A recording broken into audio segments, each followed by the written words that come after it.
하늘에 계신 우리 아버지, 아버지의 이름을 거룩하게 하시며 아버지의 나라가 오게 하시며 아버지의 뜻이 하늘에서와 같이 땅에서도 이루어지게 하소서. 오늘 우리에게 일용할 양식을 주시고 우리가 우리에게 잘못한 사람을 용서하여 준 것 같이 우리 죄를 용서하여 주시고 우리를 시험에 빠지지 않게 하시고 악에서 구하소서. 나라와 권능과 영광이 영원히 아버지의 것입니다. 아멘.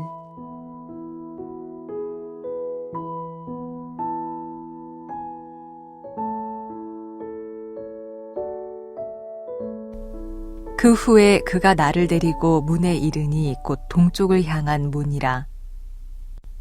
이스라엘 하나님의 영광이 동쪽에서부터 오는데 하나님의 음성이 많은 물소리 같고 땅은 그 영광으로 말미암아 빛나니 그 모양이 내가 본 환상 곧 전에 성읍을 멸하러 올 때에 보던 환상 같고 그발 강가에서 보던 환상과도 같기로 내가 곧 얼굴을 땅에 대고 엎드렸더니 여호와의 영광이 동문을 통하여 성전으로 들어가고 영이 나를 들어 데리고 안뜰에 들어가시기로 내가 보니 여호와의 영광이 성전에 가득하더라.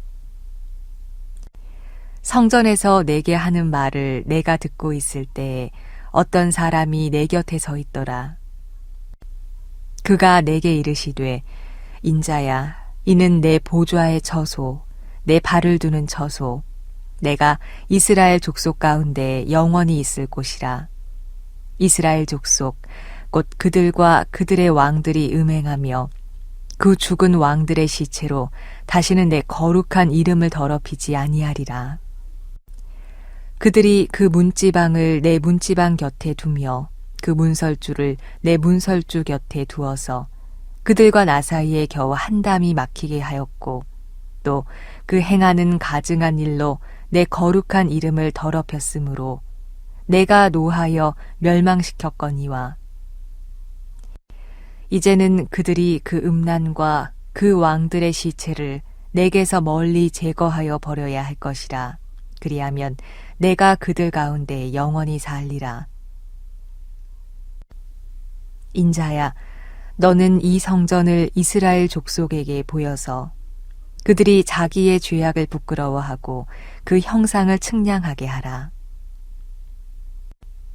만일 그들이 자기들이 행한 모든 일을 부끄러워하거든 너는 이 성전의 제도와 구조와 그 출입하는 곳과 그 모든 형상을 보이며 또 그 모든 규례와 그 모든 법도와 그 모든 율례를 알게 하고 그 목전에 그것을 써서 그들로 그 모든 법도와 그 모든 규례를 지켜 행하게 하라.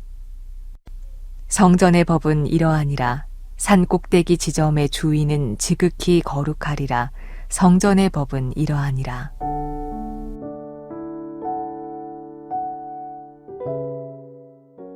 누구에게나 무너진 삶의 자리가 있습니다.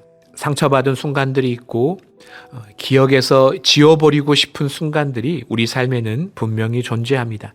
그럴 때 우리는 본능적으로 하나님이 나를 버리셨다고 느낍니다. 물론 머리로는 알고 있습니다. 하나님께서 이 순간에도 여전히 나와 함께 하신다는 것 물론 알지만 또 믿지만 실제 그 순간에서는 하나님의 임재가 느껴지지 않을 때가 있다는 것이죠.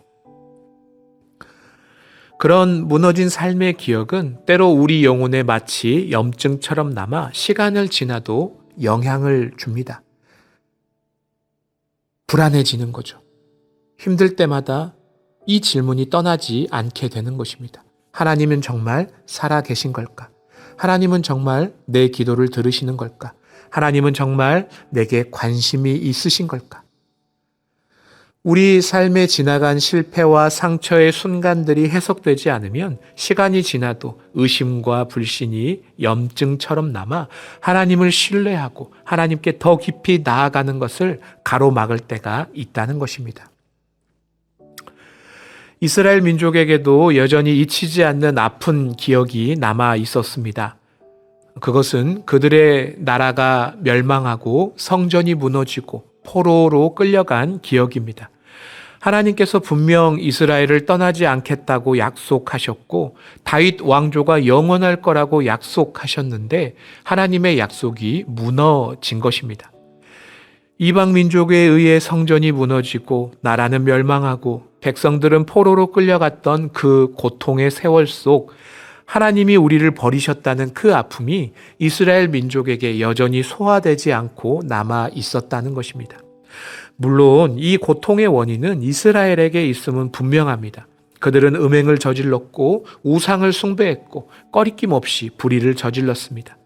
하나님의 성전에서 제사를 드리고 난 뒤에 여호와의 눈앞에서 이 모든 악을 행했으니 사실은 하나님이 이스라엘을 떠나신 게 아니죠. 이스라엘이 먼저 하나님을 떠난 것입니다. 그러나 그 순간 이스라엘은 하나님께서 우리를 떠나셨다고 생각할 수밖에 없었죠. 하나님께서 우리를 버렸다고 생각할 수밖에 없었던 것입니다. 왜냐하면 늘 함께 계신다고 약속했던 하나님께서 우리를 도우지 않으셨기 때문입니다. 그렇게 우리는 버림받았다 생각하며 고통스러운 나날을 보내고 있던 포로 생활 이스라엘에 하나님께서 회복의 환상을 보여주십니다. 우리 43장 2절 말씀 함께 읽겠습니다. 이스라엘 하나님의 영광이 동쪽에서부터 오는데 하나님의 음성이 많은 물소리 같고 땅은 그 영광으로 말미암아 빛나니 아멘. 우리를 떠났다고 여겼던 하나님의 영광이 동쪽으로부터 비춰오기 시작합니다. 성경에서 동쪽은 종종 하나님과의 관계 단절을 의미하는 장소입니다. 그래서 에스겔서의 앞부분에서 하나님의 임재가 성전을 떠날 때에도 동쪽으로 떠나서 예루살렘 동쪽 땅에 머무는 것을 보여주죠. 죄를 지은 후 아담과 하와도 에덴의 동쪽으로 쫓겨났습니다. 살인을 한 뒤 가인도 하나님 앞을 떠나 에덴 동쪽 놋 땅으로 떠났습니다. 범죄한 이스라엘에게 동쪽이란 하나님께 버림받고 쫓겨난 자리를 의미하는 곳입니다. 그런데 하나님의 영광이 동쪽, 이스라엘이 죄로 인해 버림받고 쫓겨났던 그 자리에서 비추고 계셨던 것입니다. 그 모습을 보면서 에스겔은 어떤 진리를 깨닫게 됩니다. 43장 3절 말씀입니다. 그 모양이 내가 본 환상 곧 전에 성읍을 멸하러 올 때에 보던 환상 같고 그발 강가에서 보던 환상과도 같기로 내가 곧 얼굴을 땅에 대고 엎드렸더니 아멘. 사실 이 하나님의 영광을 처음 본 게 아니었다는 것을 말입니다. 이 동쪽에서 나타난 하나님의 영광을 에스겔은 예루살렘 성이 멸망하던 때에도 포로 생활로 눈물 짓던 그발 강가에서도 동일하게 보았습니다. 사실 이스라엘에게 예루살렘의 멸망과 그발 강가에서 견뎌낸 포로 생활은 모두 하나님이 우리를 버리고 떠나셨다는 증거였습니다. 그런데 하나님은 그 멸망의 날에도 그발 강가에도 동일하게 하나님이 그 자리에 영광스럽게 존재하셨다는 것입니다. 죄로 인해 하나님께 우리를 버리셨다 절망하던 그 날에도 하나님 없이 혼자 버틴 것 같은 고통스러운 순간에도 하나님은 동일한 모습으로 이스라엘과 함께 계셨다는 것을 깨닫게 된 것입니다. 이스라엘은 하나님을 떠났을지라도 하나님은 한 번도 이스라엘을 떠난 적이 없으셨던 거죠. 비록 성전에 하나님의 영광이 사라졌다고 해서 하나님이 이스라엘을 버린 것은 아니었습니다. 때로는 이스라엘을 징계하시기도 하셨습니다. 그러나 그 징계조차도 이스라엘을 고치시기 위한 하나님의 아픈 사랑의 시간이었던 것입니다. 이스라엘은 버림받은 시간처럼 느껴졌지만 하나님 편에서는 포기하지 않고 붙들고 계신 순간이었던 것입니다. 이것이 에스겔이 발견한 은혜였습니다. 하나님은 우리를 떠났다가 우리가 회개하니까 다시 나타나신 게 아니었습니다. 하나님은 우리를 버리셨다가 매맞고 정신 차리니까 되찾아 오신 게 아니었습니다. 내가 하나님을 보지 못하고 내가 죄로 인해 하나님을 느끼지 못했을 뿐, 내가 하나님께 등졌을 뿐, 하나님은 모든 날 모든 순간 우리와 함께 계셨습니다. 임마누엘, 우리와 함께 하시는 하나님이셨던 것입니다. 사랑하는 성도 여러분, 우리도 하나님께 버림받은 것처럼 느껴지는 순간이 분명히 있을 것입니다. 하나님의 임재가 좀처럼 느껴지지 않는 메마른 시간 분명히 있을 것입니다. 어쩌면 우리 편에서 먼저 하나님께 등 돌렸을 수도 있습니다. 하나님에 대한 사랑이 식고 이제는 하나님으로부터 너무 멀어져 있는 것처럼 느끼는 그런 사람도 분명히 있을 것입니다. 그러나 오늘 에스겔서는 말씀합니다. 하나님이 계시지 않는 것처럼 보이는 그 순간이야말로 하나님이 우리와 항상 함께 계셨음을 진정으로 경험하는 시간이라고 말입니다.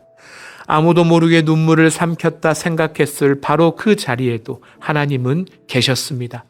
죄와 연약함에 또 무너진 내 모습, 아무에게도 들키고 싶지 않은 그 수치스러운 순간에도 하나님은 여전히 함께 계셨습니다. 기도해도 딴 생각만 들고 말씀을 들어도 졸음만 오는 그 부끄러운 순간에도 하나님은 여전히 내 곁에 계셨습니다. 이것이 우리의 믿음입니다. 믿음은 우리 지나온 모든 일이 좋았던 일이라고 말하는 것이 아닙니다. 믿음은 아팠던 시간조차 하나님이 없었던 시간이라고 단정하지 않는 것입니다. 실패는 여전히 실패고 상처는 여전히 아플지라도 그 시간조차 하나님이 나를 다듬으시는 시간, 하나님께서 나를 붙들고 빚어가시는 시간이라고 해석하는 것, 그것이 믿음입니다. 그럴 때 비로소 우리는 우리의 지난 인생, 우리의 고난, 이해할 수 없는 그 순간에 이름을 붙이게 됩니다. 그때에도 주님이 나와 함께 계셨군요. 고백할 수 있게 되는 것입니다. 그러므로 사랑하는 베델의 성도 여러분, 이 믿음을 붙들고 우리 함께 살아갑시다. 보이지 않을 때에도 나와 함께 계시며 나를 마침내 온전케 빚어가실 주님을 바라봅시다.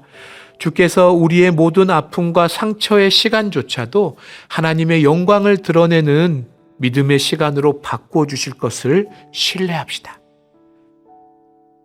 하나님이 우리를 떠난 것이 아닙니다. 우리가 하나님을 등졌을 뿐입니다. 우리가 등진 것 같은 그 시간에도 하나님 여전히 우리를 붙들고 계시며 우리와 함께 계시다는 것, 그것을 발견하는 것이 저와 여러분의 믿음이 되길 소망합니다. 이것이 오늘 저와 여러분에게 주신 하나님의 말씀입니다. 함께 기도합시다. 사랑하는 주님, 우리 삶의 모든 순간 함께 하시는 임마누엘 주님을 찬양합니다. 우리의 상황은 바뀔 수 있지만 우리를 향한 하나님의 사랑은 변함없음을 믿습니다. 때로는 우리를 고치시기 위해 하나님께서 아픈 사랑을 하실 때도 있다는 것, 다 이해할 수 없는 하나님의 계획과 섭리가 있음을 믿사오니 하나님이 느껴지지 않을 때에도 하나님이 함께 계심을 의심치 않는 믿음의 사람들이 되게 하옵소서. 마침내 주께서 우리의 지난 모든 상처와 아픔, 실패와 연약함을 회복시키사 온전케 하실 그날을 허락하여 주실 것을 믿으며 오늘도 신실하게 하나님과 동행하길 원합니다. 보이지 않을 때도 믿음으로 보게 하시고 들리지 않을 때도 당신을 신실하게 신뢰하게 하옵소서. 그렇게 오늘 우리의 삶이 하나님과 동행하는 삶이 되게 하옵소서. 감사드리며 예수님의 이름으로 기도드립니다. 아멘. 주신 말씀을 붙들고 더 깊은 기도와 묵상을 이어가시기 바랍니다.